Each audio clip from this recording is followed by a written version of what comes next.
How you doing? This is Muata Greene, your Asbury Park weather guy, with updated information on the hurricane season 2024.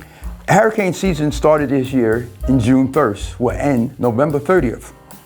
And I thought it was important to give you the information about what has happened so far. We're in the peak of the hurricane season and what's going forward with that. Going forward, there's different forces that influence that. There's the forces, what we call El Nino, and other forces, and La Nina, which are the forces of the winds coming from the west that affects the hurricane season. And it affects us more on the west coast than on the east coast. The east coast, most of the storms start off the coast of Africa and then travel west. And this year, off the coast of Africa, because of El Nino and El Nino and the cooler temperatures, even though the water temperatures was warm, hasn't created no major hurricanes in the eastern region or the eastern Atlantic where that affects us. But I'm going to talk about that, and I'm going to show you some slides to give you some information on that, the frequent questions. But I basically want to give you just a little quick understanding so people know what's going on. There's meteorological seasons and astronomical seasons.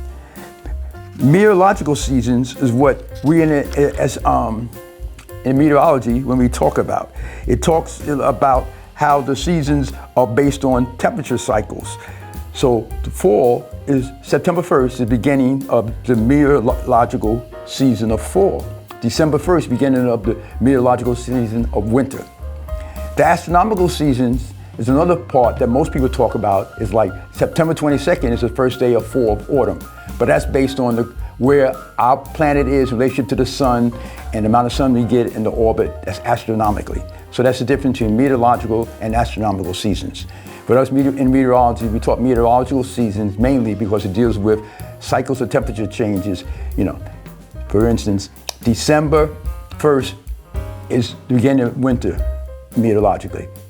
March 1st is the beginning of meteorological spring. June 1st, beginning of meteorological summer. And September 1st, beginning of meteorological fall. So I'm going to show these videos and some information, and hopefully that will give you more understanding of hurricane season and where we're going. Also, if there does a storm that hits the East Coast, I, Asbury Park weather guy, be out there videoing the storm, and we show you first-hand footage. So we'll see how the rest of the season goes forward.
Warmer or colder than average ocean temperatures in one part of the world can influence weather around the globe. Boggles the mind, right? Here's how it works. During normal conditions, trade winds, which blow from east to west, push warm surface waters towards Asia, piling it up in the western Pacific. In some years, though, the trade winds weaken. The warm surface water moves eastward and reduces upwelling of cold water off the coast of South America. Climatologists call this El Niño. Its climate impacts show up mostly in the wintertime over North America. The warmer ocean fuels an intensification and southward shift of the jet stream. This brings flooding to the southern United States and warmer, drier conditions over parts of the Pacific Northwest, northern U.S., and Canada. But eventually, those trade winds pick up again and sometimes become even stronger than normal. When that happens, they blow the warm water back into the western Pacific and restart the upwelling of cool water towards the surface in the eastern Pacific.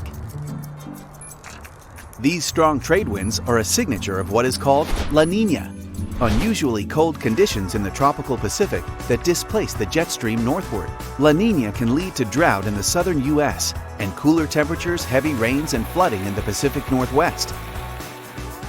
El Niño and La Niña together are part of a cycle that influences extreme weather and can impact food production, water supply, and even human health, not just in the U.S., but in many parts of the globe.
For more information, you can email me on the address on the bottom of the screen, and I will definitely attempt to address your questions and give you more clarity of what we have talked about and what you've seen.